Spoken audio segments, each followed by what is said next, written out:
One of the most painful questions on the twin flame journey is also one of the simplest to answer, though the mind will fight it every step of the way. What do you do when your twin flame is with someone else?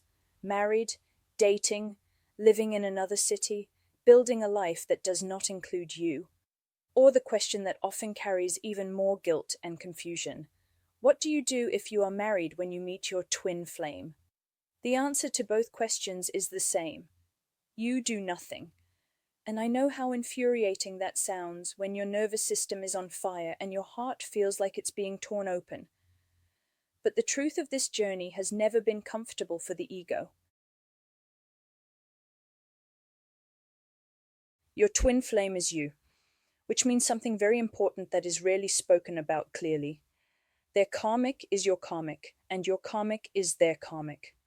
There are not multiple separate storylines happening here. There is one soul, one consciousness, unfolding its awakening through different forms. Karmics are not villains. They are not obstacles. They are not mistakes. They are participants. These beautiful souls have agreed, at the soul level, to assist in one of the most difficult awakenings there is. And it is not an easy role to play. Karmics often carry immense emotional weight, confusion, and pain so that the soul can be pushed toward truth. Their job is not to block unioning. Their job is to trigger awakening. And when I say union, I am not talking about physical union. I am talking about unity consciousness, remembering who you are beyond attachment, identity, and outcome.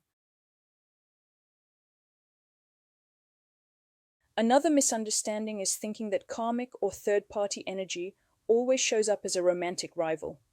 It doesn't.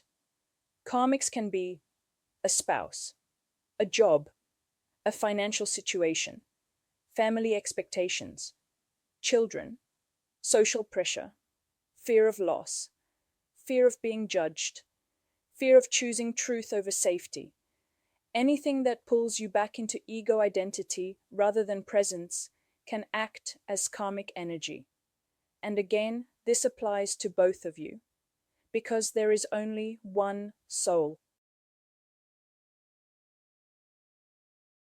From a purely human perspective, the twin flame journey makes no sense. It doesn't follow social rules. It doesn't respect timelines. It doesn't care about appearances. That's because the laws of the land do not apply when you are living from higher consciousness. As Jesus said, "Seek first the kingdom of God within you, and everything else shall be added unto you." This is not poetic language, it is literal instruction. When you seek truth within, when you choose being overdoing, presence over fear, life reorganizes itself around that truth. Not immediately, not comfortably, but inevitably. I want to speak to this personally because it matters. I was married when I met my twin flame, and I was married to a very beautiful man, someone kind, someone stable, someone I believed I would spend my whole life with. But the soul had other plans. I reached a point where I had to ask myself a very honest question. How do I stay married to this person while carrying such profound love for another? Not infatuation, not fantasy, love. And no, I didn't leave my marriage to run into my twin's arms. We all know this journey doesn't work that way. That would have been ego, that would have been attachment.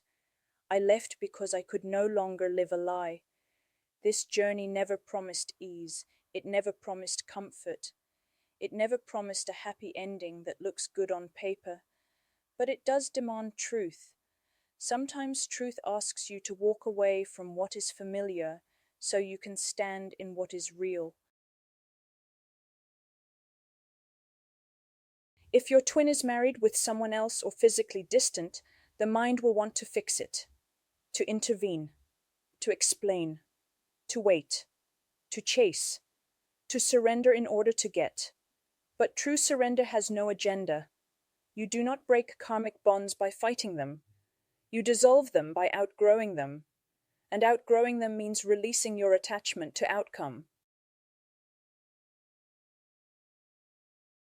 If you have truly met your twin flame, you will, without a doubt, reach the conscious state of being, not because you are spiritual enough, not because you did the work correctly, but because the soul will not allow anything less.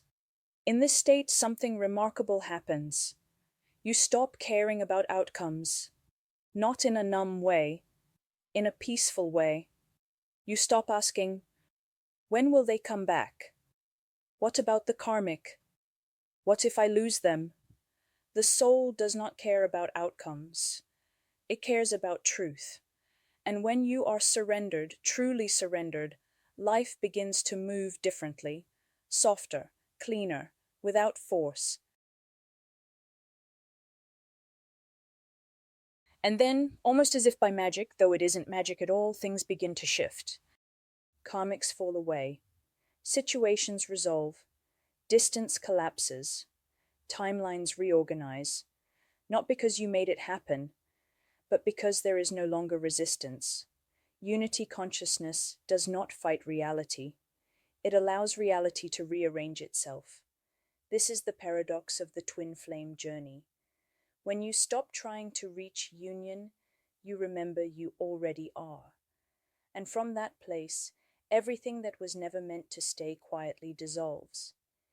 If you're ready to go deeper into your journey and receive personalized guidance, you can book a one-on-one chat session with me, which I offer on a pay what feels right to you basis, using the link in the description.